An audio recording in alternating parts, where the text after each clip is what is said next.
काम करते हैं, थोड़ा सा अब आगे बढ़ते हैं। हमारे साथ अब ट्रस्ट म्यूचुअल फंड के CIO मिहिर वोरा हैं, उनसे बात करते हैं। मिहिर जी, गुड मॉर्निंग। सबसे पहले तो नववर्ष की शुभकामनाएं। इस नववर्ष में आपसे हमारी ये पहली कॉन्वर्सेशन है, तो आपके लिए ये नववर्ष शुभ रहे और काफ़ी हेल्दी रहे और प्रॉस्परस रहे। आपके और आपको दर्शकों भी विक्रम संवत 2082 का ऑल द बेस्ट विशेस। चलिए, थैंक यू। अच्छा, अब मैं शुरुआत करता हूँ। जो मैंने अभी बात की, हिंदुस्तान यूनिलीवर करीब करीब स्टॉक 4% नीचे इस समय। कल नंबर्स आए, इनकी कमेंट्री थी कि अब थोड़ा सा तो डिसरप्शन हुआ वो GST की वजह से, लेकिन अदरवाइज वॉल्यूम ग्रोथ वगैरह को लेकर भी नंबर थोड़े से एनीमिक थे। क्या FMCG एज अ पैक इस समय अपॉर्चुनिटी दे रहा है, या फिर कल के लीवर के नंबर से थोड़ा सा एक वार्निंग साइन है कि थोड़ा सा केयरफुल रहने की ज़रूरत है यहाँ पर? देखिए, FMCG सेक्टर जो है, स्टॉक स्पेसिफिक कमेंट नहीं करूंगा, लेकिन हाँ। इन जनरल ये जो सेक्टर है वो एक, मैं कहूँगा, मैच्योर सेक्टर हो चुका है, जिसमें जो की कैटेगरीज हैं, जो मास कंजम्पशन की आइटम्स हैं, लो टिकट आइटम्स हैं, वो काफ़ी हद तक पेनिट्रेशन हो चुकी है, सैचुरेशन हो चुकी है, अर्बन लेवल्स पे भी और रूरल लेवल्स पे भी। तो उसकी वजह से मुझे लग रहा है कि जो वॉल्यूम ग्रोथ है ये कैटेगरी में, वो कम से कम होते जा रहा है। इन द सेंस मुझे नहीं लगता कि 3-4-5% से ज़्यादा वॉल्यूम ग्रोथ ये सेक्टर में पॉसिबल है, क्योंकि आप टूथपेस्ट या साबुन देखें, डिटर्जेंट्स देखें, काफ़ी सारी कैटेगरीज ऐसी हैं जो मोर और लेस मैच्योर हो चुकी है, पेनिट्रेशन ज़्यादा है, जितनी यूजेज करनी है उतनी कर चुकी है। वैसे लोग बोलते हैं कि toothpaste company for example 1 time brushing से 2 टाइम्स ब्रशिंग की ओर जा रहे थे, लॉन्ग स्ट्रैटेजिक, बट ये सब करने के बाद हमने देखा है पिछले 10 साल से मैं देखूं तो वॉल्यूम ग्रोथ इतनी नहीं आ रही है। जो भी ग्रोथ आ रही थी वैल्यू ग्रोथ से आ रही थी, प्राइसिंग पावर से आ रही है। तो मुझे लगता है ये सेक्टर जो है वो कॉम्पिटिटिव हो चुका है, और स्टॉक स्पेसिफिक ऐसी छोटी कंपनीज हैं, मिड साइज कंपनीज हैं जो प्रोडक्ट इनोवेशन से काम कर रही हैं, काफ़ी सारी अनलिस्टेड स्पेस में भी है, वो मेरे ख्याल से ज़्यादा मार्केट शेयर गेन कर रही हैं। एक मैंने आर्टिकल ये भी पढ़ा कि FMCG कैटेगरी अगर हम देखें लिस्टेड कंपनीज की दृष्टि से तो इतना ग्रो नहीं कर रही है, लेकिन इंक्रीमेंटल ग्रोथ काफ़ी D2C ब्रांड से भी आ रही है। तो एक और कैटेगरी मैच्योर हो चुकी है, दूसरी ओर जो D2C ब्रांड्स हैं, प्राइवेट ब्रांड्स हैं, नई ब्रांड्स हैं, वो भी काफ़ी इम्पैक्ट कर रही हैं। तो मेरे ख्याल से 2 तरह से स्क्वीज हो रहा है। वैल्यूएशंस इतने अट्रैक्टिव नहीं है, तो अगर आप हमारा पोर्टफोलियो देखें पिछले 2 साल का, जब से हमने स्टार्ट किया है, हम स्ट्रक्चरली अंडरवेट रहे हैं FMCG में, और मुझे लगता है यही स्टांस हमारा रहेगा। ओके, स्ट्रक्चरली अंडरवेट रहे हैं, एक मैच्योर सेक्टर, और आपको लग रहा है कि भी वॉल्यूम ग्रोथ यहाँ पर थोड़ी सी कमी रहने वाली, GST कट से भी उसमें इम्पैक्ट नहीं आने वाला आपके साथ? बिकॉज वो तो पास करना ही पड़ेगा, वरना गवर्नमेंट काफ़ी हाँ, नहीं, लेकिन उससे वॉल्यूम अपटिक नहीं आएगी। मुझे नहीं लगता है। दूसरी पॉकेट जिसने GST कट के बाद काफ़ी शानदार मूव्स दिखाए वो ऑटोज थे, स्पेसिफिकली 2 व्हीलर्स। यहाँ पर क्या डिफरेंट व्यू है आपका? आपको लग रहा है यहाँ पर मौके हैं अभी भी, या स्टॉक्स ऑलरेडी काफ़ी चल चुके हैं यहाँ पर? ऑटो में FMCG से उल्टी सिचुएशन है। ओके, FMCG जैसे हम कहते हैं पेनिट्रेशन काफ़ी हो चुकी है, ऑटो खास करके जो कार्स हैं, SUVs हैं, वो सेगमेंट जो है प्रीमियम सेगमेंट, उसमें पेनिट्रेशन अभी भी कम है। दूसरी बात यह है कि अगर हम कह रहे हैं कि इंडिया की मिडिल क्लास बढ़ रही है, इनकम लेवल्स बढ़ रही है, डेमोग्राफिक ट्रांजिशन हो रही है, तो ऑटो जो है डिस्क्रिशनरी में जो आता है वो उसकी वॉल्यूम ग्रोथ अच्छी होनी चाहिए। बट हम अगर 5 साल का हिस्ट्री देखें तो वॉल्यूम ग्रोथ काफ़ी लो सिंगल डिजिट में रही है। तो ये कैटेगरी जो है मेरे ख्याल से इज गोइंग टू एक्सप्लोड, क्योंकि अगर हम प्रोस्पेरिटी की बात करेंगे तो कार्स और बाइक्स के बिना काम नहीं होगा। दूसरी बात हमने ये देखा कि ये कैटेगरी का एक जो हेडविंड था कि गवर्नमेंट ने काफ़ी सारे नए नॉर्म्स बढ़ाए थे, emission norms, braking norms, safety norms, उसकी वजह से जो है वो प्राइसिंग बहुत बढ़ गया था बाइक का। ऑलमोस्ट 20 to 40% बाइक का प्राइस अगर आप देखें तो पिछले 5-7 साल में बढ़ा था, just because of this new norms. ये GST कट जो हुआ है उसकी वजह से जो एक शॉक लगा था प्राइसिंग का, वो अंडू हुआ है, और मेरे ख्याल से उसकी वजह से वॉल्यूम ग्रोथ अनलीश होगी।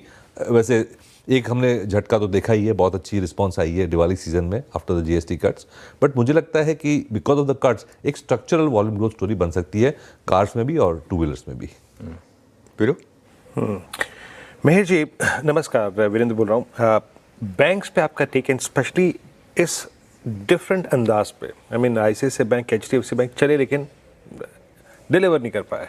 इस बार बाइंग एफर्ट्स मिड कैप में विजिबल हैं, स्पेशली दिस RBL और फिर फेडरल की डील के बाद ऐसा लग रहा है कि मतलब इंस्टीट्यूशंस भी जो है वो वैल्यू खोज रहे हैं मिड कैप बैंकिंग में, डोमिनेट किया है पीएसयू बैंकिंग ने भी।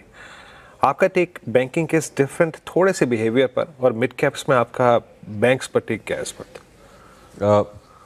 मुझे लगता है bank is the missing piece of the market puzzle, क्योंकि जो बैंकिंग एंड फाइनेंशियल सर्विस है, खास करके पब्लिक सेक्टर और प्राइवेट सेक्टर बैंक्स, उसकी जो बड़े बड़े इंडाइसेस है, ब्रॉड इंडाइसेस है, निफ्टी 500 या निफ्टी 100 या निफ्टी 50 देखें, उसमें वेटेज काफ़ी ज़्यादा है।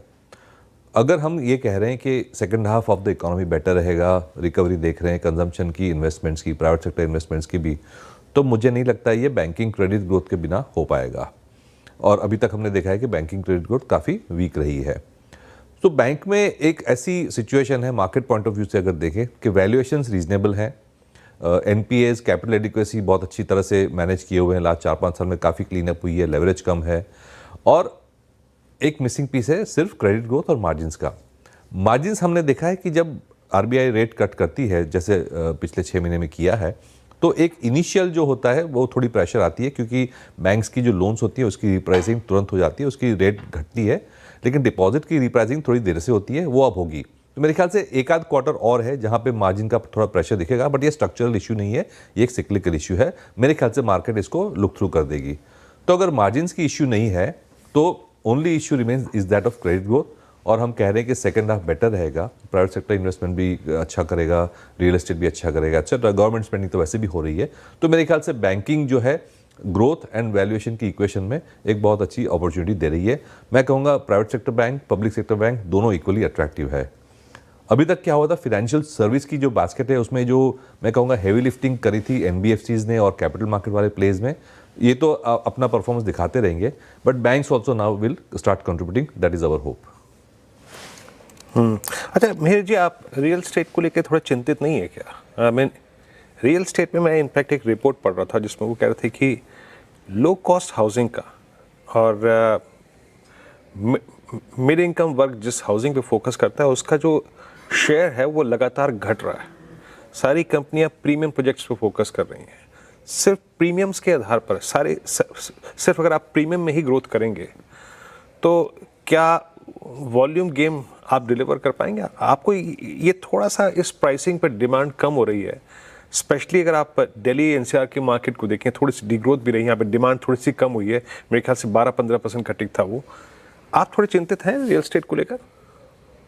रियल एस्टेट में मेरे ख्याल से सिक्लिकल स्लोडाउन हो सकता है, क्योंकि आपने जैसे कहा प्राइसेस घटे हैं, लेकिन बहुत बढ़ने के बाद थोड़े करेक्शन या तो कंसोलिडेशन हो रहे हैं। तो मार्जिन और प्रॉफिटेबिलिटी का तो अभी भी कोई इशू है नहीं मेरे ख्याल से। स्ट्रक्चरली मुझे लगता है कि जब तक स्टॉक मार्केट अच्छा रहेगा, इकोनॉमिक ग्रोथ होते रहेगा, तो प्रीमियम प्रॉपर्टी जो है वो तो डेफिनेटली बिकेंगी।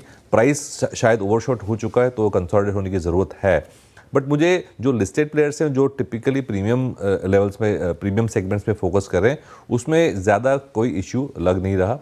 प्लस जो लिस्टेड वाले जो प्लेयर्स हैं वो डिवर्सिफाई भी कर रहे हैं, थोड़ी आरईआईटी वाली या तो रेगुलर इनकम वाली एसेट्स भी बना रहे हैं, हॉस्पिटैलिटी वगैरह भी जा रहे हैं। तो एक लिस्टेड कंपनीज एक डिवर्सिफाइड पोर्टफोलियो भी बना रही है।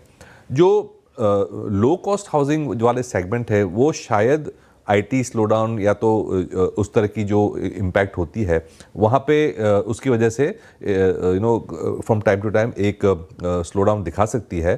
बट अगेन वहाँ पे मैं एक ब्रॉड इकोनॉमिक व्यू नहीं लूँगा, क्योंकि ये सेगमेंट जो है काफ़ी अनऑर्गेनाइज भी है।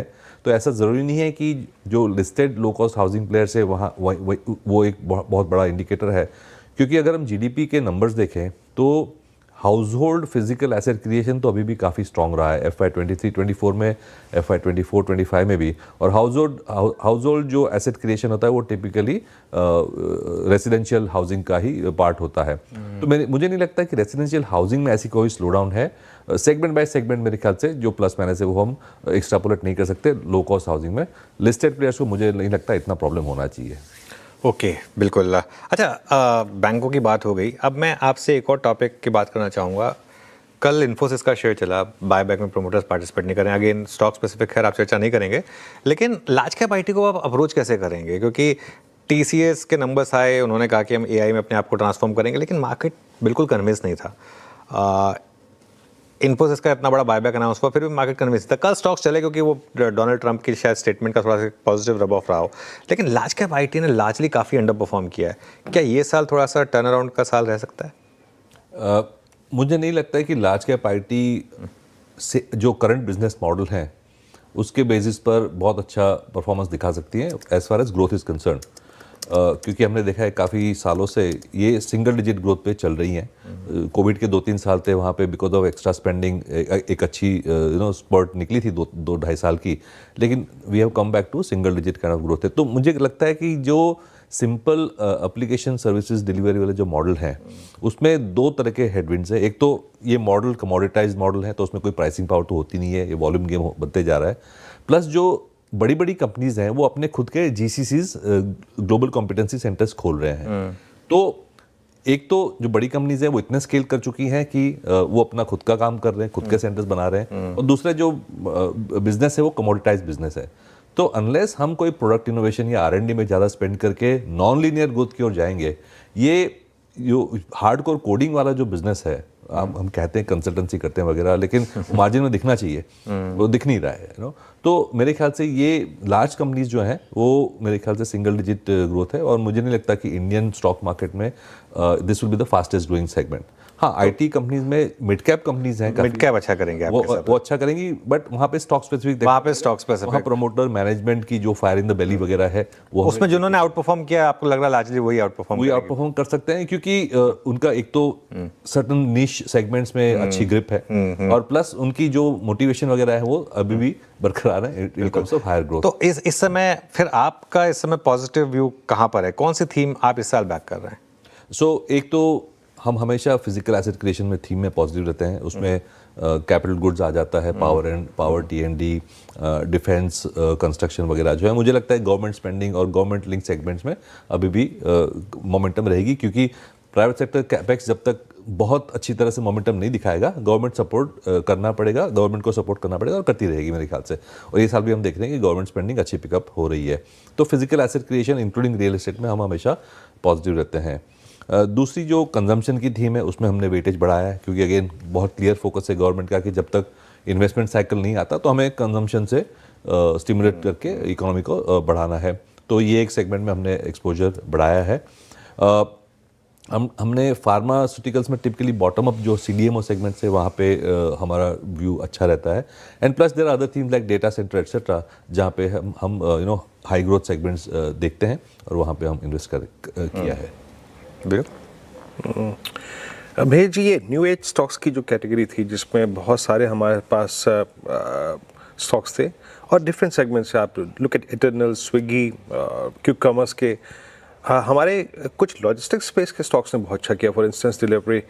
अभी इस सेगमेंट में कोई खास बास्केट जिस पर आप बुलिश हो, स्पेशली क्योंकि लॉजिस्टिक्स में तो कुछ प्राइस हाइक के इंस्टेंसेस भी थे जो कि शायद अच्छे डिमांड के बाद लिए गए। आपका टेक क्या बन रहा है? मतलब कौन सी बास्केट आप प्रेफर कर रहे हैं इस वक्त?